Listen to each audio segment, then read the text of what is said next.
ఆంధ్రప్రదేశ్లో పొగాకు రైతుల ఆక్రమణ, తమకు గిట్టుబాటు ధర లేకుండా చేస్తున్నారని రైతుల ఆవేదన.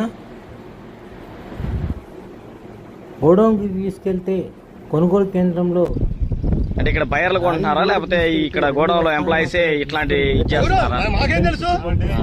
ఆవేదన మళ్ళా రింగ్ పరిస్థితి. దీనిపై తీవ్ర ఆందోళన వ్యక్తం చేస్తున్న రైతులు తాము చాలా మోసపోయామని, నష్టపోయామని చెప్పేసి 3,000 4,000 5,000 ఎంత వేసినా చెక్కు బయటికి పోకుండా కొనమనుకో. అర్థమైందా? అయితే 20 ఎత్తే 2 రాసుకుంటుండు, 18 వెనక్కి పోమంట. కనీసం బాడిగా ఎత్తుడు కూలి దింపుడు కూలి బాడికి కూలి రావట్లేదా? ట్రక్కు 50,000 తెస్తే 700 రూపాయలు ఇచ్చింది వీళ్ళకి దింపుడు కూలి. బాడిగా ఎంత అర్థం చేసుకో, ఆ వేసిన వాళ్ళకి ఎంత అర్థం చేసుకో. 2 చెట్లు అమ్ముకోకపోతే ఏం చేయాలి? వ్యవహరించి తగిన గిట్టుబాటు ధర గురించి వారికి న్యాయం చేయాలని వారు కోరుతున్నారు. దీనిపై ప్రభుత్వం